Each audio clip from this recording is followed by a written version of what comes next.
আসসালামু আলাইকুম সবাইকে।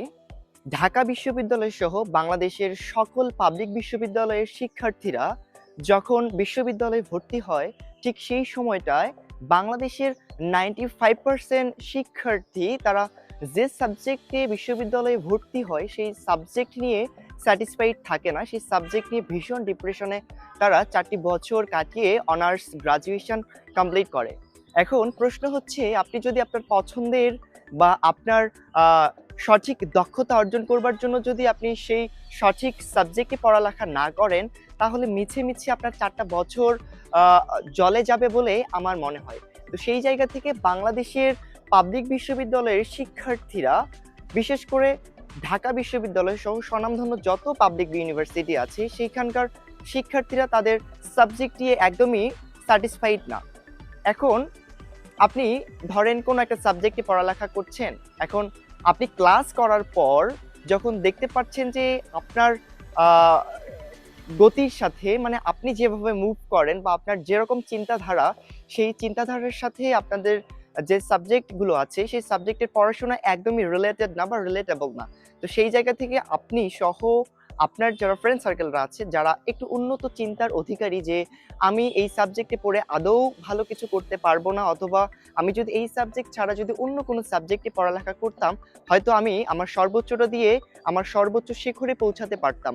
এরকম অপরচুনিটি যদি তৈরি করে দিত বিশ্ববিদ্যালয়গুলো, তাহলে হয়তো আমাদের যে পাবলিক ইউনিভার্সিটিগুলোর শিক্ষার্থীরা আছে, তারা তাদের সর্বোচ্চটা দিয়ে অনেক ভালো কিছু করতে পারত। কারণ প্রগতিশীল বিশ্বের সঙ্গে তাল মিলিয়ে আমি বারবার একটা কথা বলি যে, প্রগতিশীল বিশ্বের সঙ্গে তাল মিলিয়ে চলতে গেলে আপনাকে অবশ্যই এই প্রতিযোগিতার দেশে, প্রতিযোগিতার বিশ্বে আপনাকে সেই রকমের সৈনিক হতে হবে। ধরেন আপনি একটা সাবজেক্টে পড়ছেন, আপনার সেই সাবজেক্ট ভালো লাগছে না। তার মানে ওই সাবজেক্টে আপনি যতগুলো ক্লাস করবেন বা যত কিছুই করবেন, আপনি কিন্তু সেইখানে একদমই মন বসাতে পারবেন না। তার মানে দিন শেষে আপনার সময়টাই নষ্ট হয়ে যাচ্ছে।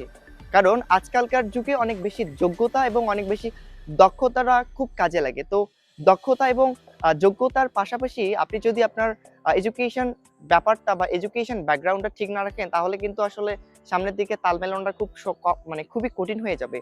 তো আমি এখন সমাধান খুঁজবার চেষ্টা করেছি বিভিন্ন জায়গায়, বিভিন্ন ব্যক্তিদের সাথে কথা বলে, বিভিন্ন জার্নাল পড়ে আমি এই প্রবলেমটা সমাধান করবার একটু চেষ্টা করে যাব আমার আজকের এই কথাগুলোতে। যে বিশ্ববিদ্যালয়ে যে শিক্ষার্থীরা ভর্তি হয় এইচএসসির পর, ঠিক আছে?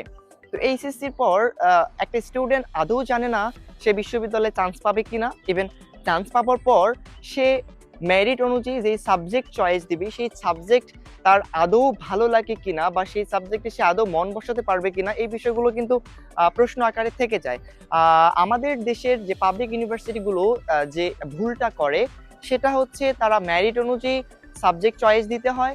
সেই সাবজেক্ট অনুযায়ী আসলে শিক্ষার্থীরা সাবজেক্ট চয়েস দেয় এবং দিন শেষে ওই সাবজেক্ট এবং ওই মেরিট অনুযায়ী যেই সাবজেক্টটা আসে, সেই সাবজেক্টে আসলে আপনাকে পড়ালেখা করতে হয়।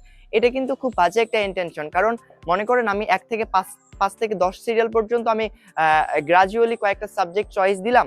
দেবার পর সেখান থেকে যেকোনো একটা সাবজেক্ট আসলো। আর সেই সাবজেক্ট কিন্তু আমার পছন্দ মতো হলো না। আমাকে কিন্তু বাধ্যতামূলক সেই সাবজেক্টেই পড়তে হবে এবং সেই সাবজেক্টেই ৪ টা বছর অনার্স গ্র্যাজুয়েশন করতে হবে, ভালো না লাগা সত্ত্বেও।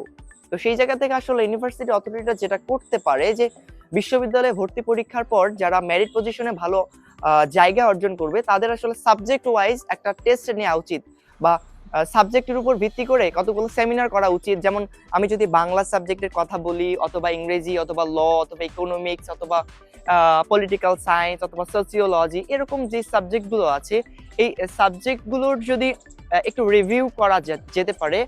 এই সাবজেক্টগুলো যদি একটু রিভিউ করি, যে সোসিওলজি সাবজেক্টে আপনি যদি পড়েন অ্যাজ আ স্টুডেন্ট, আপনি এই ৪ বছর এই জিনিসগুলো শিখবেন, অথবা আপনি ডেভেলপমেন্ট স্টাডিজ পড়েন, তাহলে আপনি এই ৪ টা বছর ডেভেলপমেন্ট স্টাডি সম্পর্কে এই ব্যাপারগুলো জানবেন বিশদভাবে।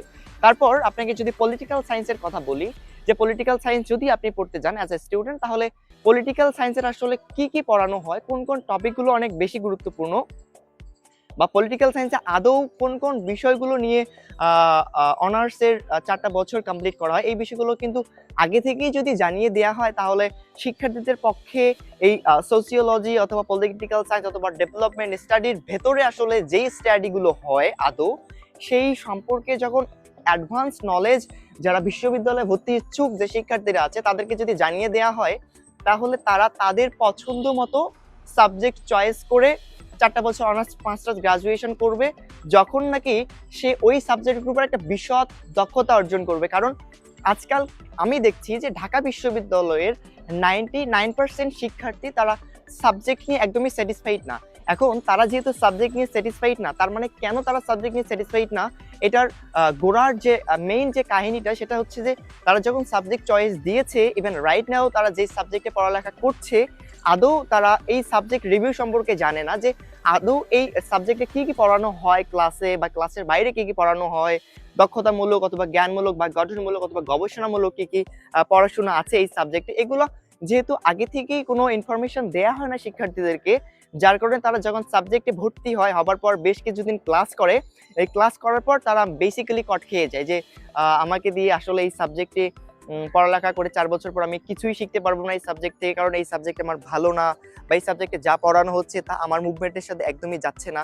এই বিষয়গুলো খুবই গুরুত্বপূর্ণ। সো আপনি বা আমরা যারা এই ভিডিওটা দেখছি, আমাদের আদৌ অনেক বেশি সচেতন হওয়া উচিত মনে করেন কিনা আমি জানি না, তবে আমি বিশদভাবে এবং মোটা দাগে এই কথাটা বলে দিতে চাই এখানে যে আগামীতে বা আগামীর যেই ছেলে মেয়েরা বিশ্ববিদ্যালয়ে ভর্তি হতে যাচ্ছেন বা চাচ্ছেন, আপনাদের খুব সচেতনতার সহিত আমি একটা কথা মনে করিয়ে দিতে চাইবো যে আপনারা first of all subject review দেখেন। সাবজেক্ট রিভিউ দেখে আসলে বোঝার চেষ্টা করেন যে আপনি যেই সাবজেক্টে পড়তে চাচ্ছেন সেই সাবজেক্টটা আদৌ আপনাকে বা আপনার সাথে সুইট করে কিনা। যদি সুইট করে হুইচ ইজ ফাইন, তাহলে আপনি সেই সাবজেক্ট নিয়ে মুভ করেন। আদারওয়াইজ ভাই ওই সাবজেক্ট নিয়ে একদমই মুভ করার দরকার নেই, না হলে কিন্তু 4টা বছর বৃথা যাবে। সো আজকের ভিডিও এই পর্যন্ত। আপনারা যারা দেখছেন, আমার মনে হয় আপনাদের বিন্দুমাত্র কাজে লেগেছে। আর